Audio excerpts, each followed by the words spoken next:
Hello everyone, this side प्रीति कौशिक। और आज का जो हमारा टॉपिक है, हमने इंडियन इकोनॉमिक्स की रिवीजन करने वाले हैं आज। ठीक है, इंडियन इकोनॉमिक्स के हमने चैप्टर जितने भी कर लिए हैं उतने ठीक है। लेकिन आज हम चैप्टर 1 से ही दोबारा से रिवीजन बैच शुरू करने वाले हैं, मतलब रिवीजन करने वाले हैं। तो चैप्टर 1 जो है हमारा वो है Indian economics on the eve of independence. मतलब कि हमारी इंडिया की इकोनॉमिक्स, कौन से इंडिया की इकोनॉमिक्स? इंडिपेंडेंस से पहले वाले, वो हमने स्टडी करने। वैसे तो हम पहले भी स्टडी कर चुके हैं, लेकिन अभी हम थोड़ा स्पीडली करेंगे और जल्दी जल्दी टॉपिक्स को कवर करते जाएंगे।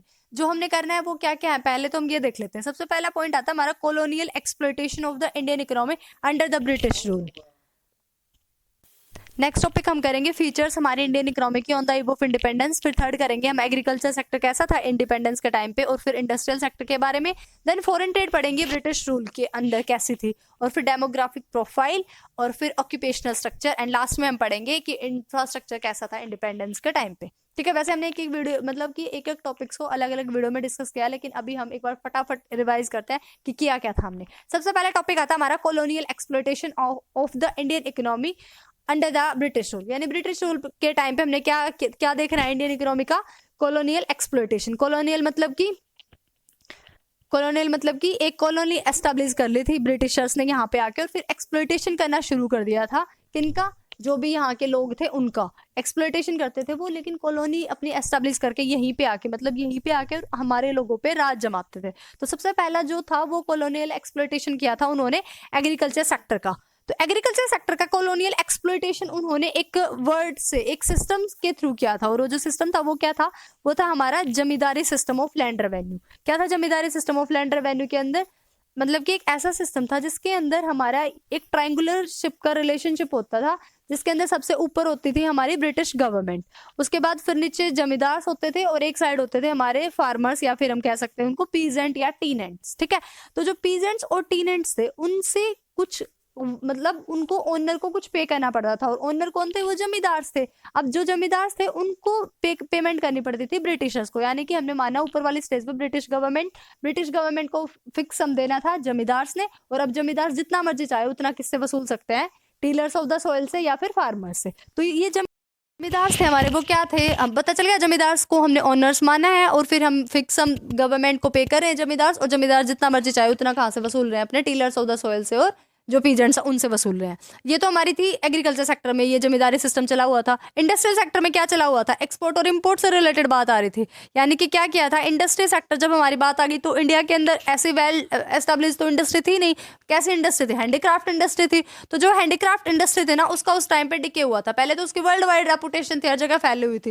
लेकिन क्या कर दिया ब्रिटिशर्स ने कि ये जो इंडिया के जो हैंडीक्राफ्ट प्रोडक्ट्स हैं, ये जब बाहर जाएंगे तो इनको हैवी ड्यूटी पे करनी पड़ेगी। अगर इनको हैवी ड्यूटी पे करनी पड़ी, उधर फॉरेन प्रोडक्ट्स है, उनके ऊपर कोई ड्यूटी व्यूटी नहीं लगी हुई, तो इट मीन्स वो कैसा सस्ता माल है। इधर अगर आ रहा है अपने इंडिया के अंदर इंपोर्ट ड्यूटी, वो भी फ्री है, तो इसका मतलब वो सस्ता है। यहाँ पे हमारे वाला महंगा पड़ रहा है, तो सस्ते वाले को खरीदेंगे, उसकी क्वालिटी अच्छी, तो सब लोगों ने वही परचेज किया।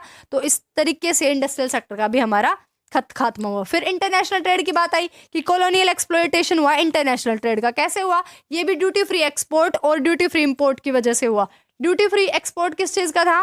रॉ मटेरियल का। मतलब कि जो यहाँ से सामान जा रहा है, मतलब इंडिया से बाहर जो एक्सपोर्ट हो रहा है, वो ड्यूटी फ्री। किस चीज का ड्यूटी फ्री है? क्या चीज है? Raw material. मतलब कि जो उनको सामान चाहिए वो तो फ्री में ले जाते हैं, जो कच्चा माल है, और जो पका हुआ माल है उसको यहाँ पे फ्री में बेच देते हैं। ड्यूटी फ्री इंपोर्ट हो रहा है। तो इस तरीके से उन्होंने इंटरनेशनल ट्रेड के ऊपर भी कॉलोनियल एक्सप्लॉयटेशन किया। उसके बाद हमारा नेक्स्ट आते हैं फीचर्स। इंडियन इकोनॉमी की फीचर्स हमने स्टडी करनी है। फीचर्स में सबसे पहले आते हैं कि स्टैग्नेंट इकोनॉमी। जो इंडिया की इकोनॉमी थी ना, वो स्टैग्नेंट थी। स्टैग्नेंट का मतलब होता है जब रुक जाती है, किसी चीज की ग्रोथ रुक जाती है। मेनली हम बेसिकली इकोनॉमी को किस बेस पे कंसिडर करते हैं कि कितनी उसकी ग्रोथ और डेवलपमेंट है। स्टैग्नेंट मतलब कि रुक गई, उसकी ग्रोथ वहीं की वहीं रुक गई।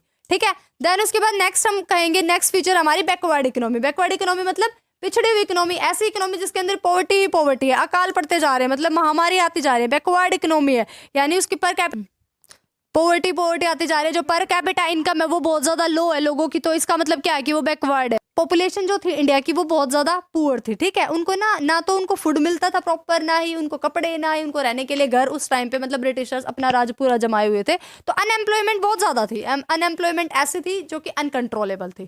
थर्ड जो फीचर है वो कहते हैं एग्रीकल्चरल बैकवर्डनेस। जैसा कि हमने इतनी बार पढ़ लिया है, इकोनॉमिक्स में आने के बाद हम यही पढ़ रहे हैं कि जो एग्रीकल्चर सेक्टर था वो बैकवर्ड पड़ा हुआ था। उसका कोई भी हमारा परमानेंट मींस ऑफ इरिगेशन या कोई भी ऐसा सोर्स नहीं था जो डेवलप्ड और जिसकी वजह से हमारी प्रोडक्टिविटी और अच्छे होते चले जाए। तो ब्रिटिश के टाइम पे हम क्या बोलेंगे, एग्रीकल्चर बैकवर्ड था। इंडस्ट्रियल बैकवर्डनेस, इंडस्ट्री कोई सेटअप ही नहीं थी, एक हैंडीक्राफ्ट इंडस्ट्री थी उसका भी तहस नहस कर दिया था इन्होंने। तो कोई इंडस्ट्री तो थी ही नहीं जो बहुत अच्छी सी हो, या फिर हमारी कोई कैपिटल गुड्स की इंडस्ट्री हो, तो ऐसी भी कोई इंडस्ट्री नहीं थी। फिर उसके बाद नेक्स्ट पॉइंट में आता है रैम्पेंट पॉवर्टी, ऐसी पॉवर्टी जो अनकंट्रोलेबल है, जो खत्म होने वाली ही नहीं है, यानी चलती रहने वाली पॉवर्टी। तो ये चलती रही, लोगों के पास मतलब 2 मील का खाना भी नहीं था कि वो उनको ये पता हो कि भाई हाँ सुबह का खाना हमने खा लिया अब शाम का मिल जाएगा, यानी इतनी पॉवर्टी थी उस टाइम पे। पुअर इंफ्रास्ट्रक्चर, इंफ्रास्ट्रक्चर जो था वो पुअर था। इंफ्रास्ट्रक्चर फिर से 2 टाइप का होता है, एक सोशल इंफ्रास्ट्रक्चर, दूसरा इकोनॉमिक इंफ्रास्ट्रक्चर। सोशल इंफ्रास्ट्रक्चर में हेल्थ वगैरह आ जाएगी, एजुकेशन आ जाएगी, और हमारी इकोनॉमिक में कौन से आ जाएगी, जो रोड्स हैं, ब्रिजेस हैं, ये वाले जो कम्युनिकेशन फैसिलिटी, ट्रांसपोर्ट, ये सब आ जाएगा। ठीक है, तो ये दोनों ही पुअर थे, यानी कोई भी डेवलप्ड नहीं था, ना तो सोशल इंफ्रास्ट्रक्चर ना ही इकोनॉमिक इंफ्रास्ट्रक्चर। फिर नेक्स्ट पॉइंट बता रहा है heavy dependence on imports, import के ऊपर ज़्यादा डिपेंड थे हम लोग, यानी कि हमें था कि अगर कोई भी कैपिटल इक्विपमेंट चाहिए तो वो हमारा बाहर से ही आएगा। हमारी इंडिया इतनी कैपेबल नहीं है कि वो खुद से कैपिटल गुड्स को प्रोड्यूस कर ले, नहीं इतनी है ही नहीं, तो ज़्यादा डिपेंड थे हम इम्पोर्ट्स के ऊपर। फिर कहते हैं लिमिटेड अर्बनाइजेशन, जो अर्बनाइजेशन था यानी कि शहरों में जाके लोगों को थोड़ी जॉब वो मिल जाती थी, वो लिमिटेड था, यानी लोगों को लगता था नहीं बाहर नहीं निकलेंगे, अगर बाहर निकलेंगे तो हम भूखे मर जाएंगे, एग्रीकल्चर ही हमारा सब कुछ है, तो अर्बनाइजेशन लिमिटेड था। 9 में कह रहा है semi feudal economy, semi feudal मतलब कि प्यूरी फ्यूडलिस्टिक इकोनॉमी ना होकर के वो सेमी फ्यूडल थी। फ्यूडलिस्टिक मतलब कैपिटलिस्टिक, कैपिटलिस्टिक मतलब फ्री इकोनॉमी, जहाँ पे प्रोड्यूसर्स की ही चले, प्रोड्यूसर्स ही काम करे, मतलब जो चाहे प्रोड्यूसर अपनी मर्जी से चाह सकते हैं, गवर्नमेंट कुछ इंटरवेन नहीं करेगी, तो ऐसी इकोनॉमी को बोलते हैं फ्यूडल इकोनॉमी या फिर कैपिटलिस्टिक इकोनॉमी। और उसके बाद मतलब सेमी फ्यूडल कहने का क्या मतलब है कि फ्यूडलिस्टिक तो थी ही थी, साथ में हम सेमी कहा, इन्होंने सेमी इसलिए बोला कि इन्होंने कि पूरा कंट्रोल गवर्नमेंट का भी नहीं था, और ना ही पूरा कंट्रोल किसका था, हमारी प्रोड्यूसर मतलब मार्केट का। क्या होता था कि जैसे अगर हम एग्रीकल्चर में देखें तो हम ये नहीं कह सकते कि पूरा का जो पूरा कंट्रोल था वो गवर्नमेंट का था। गवर्नमेंट ने तो बस ये बोला था उनको कि हमें फिक्स सम चाहिए, उन्होंने ये नहीं बोला था कि सब कुछ डीलर्स जो भी फार्मर्स उगा रहे हैं वो सारा हमें ला के दे दो, लेकिन उन्होंने तो अपनी मर्जी से काम चलाया। ऐसे ही हमारा इकोनॉमी के अंदर भी ऐसे ही चला कि जो इकोनॉमी रही हमारी वो सेमी फ्यूडल रही, ना तो पूरी गवर्नमेंट की चली, ना ही जो बीच में मिडल मैन थे उनकी चली। ठीक है, सेमी फ्यूडल इकोनॉमी थी। फिर उसके बाद और उसी की वजह से लो प्रोडक्टिविटी हुई तो हम बैकवर्ड होते चले गए। 10th पॉइंट में कहता है कॉलोनियल इकोनॉमी, फिर वही बात आ गई कि जो ब्रिटिशर्स थे उनकी एक कॉलोनी बन गई थी, उन्होंने यहाँ पे आके अपना सब कुछ जमा लिया था, अच्छा अपना एडमिनिस्ट्रेशन ब्लॉक पूरा अच्छे तरीके से बना लिया था, इंडियन इकोनॉमी का ब्रिटिश की इकोनॉमी बन गई थी। और जो ब्रिटिश गवर्नमेंट थी उन्होंने क्या किया, जो डोमेस्टिक इंडस्ट्री थी उसके ऊपर हैवी टैक्स लगा दिए, मतलब ब्रिटिश गुड्स को बेचने के चक्कर में उन्होंने हमारे जो डोमेस्टिक गुड्स प्रोड्यूस होता उसके ऊपर ज़्यादा टैक्स लगाया। इंडियन इकोनॉमी को ट्रीट किया गया कि रॉ मटेरियल के रूप में, कि बस हमें रॉ मटेरियल चाहिए, यहाँ से बस काम चल जाएगा, सारा रॉ मटेरियल एक्सपोर्ट कर लिया गया और यहाँ पे आके सारी चीज़ें बेच दी गई। Atrocities were committed to the Indian artisan so as to force them to close their cottage industry, और बहुत सारे ऐसे लोग थे जो बेचारे हैंडीक्राफ्ट्स में काम कर रहे थे, तो ये तो हमने पढ़ा कि हैंडीक्राफ्ट इंडस्ट्री भी पूरे तरीके से डेस्ट्रॉय हो गई थी। तो यहाँ तक हमने की, अभी फीचर्स कंप्लीट किया। अब नेक्स्ट वीडियो में हम नेक्स्ट डिस्कस करेंगे, यानी हम चैप्टर्स इसी की रिविजन अभी शुरू रखेंगे। ठीक है, thanks for watching, like share comment and subscribe Hrithik Kaushik classes. Bye bye, take care, keep watching.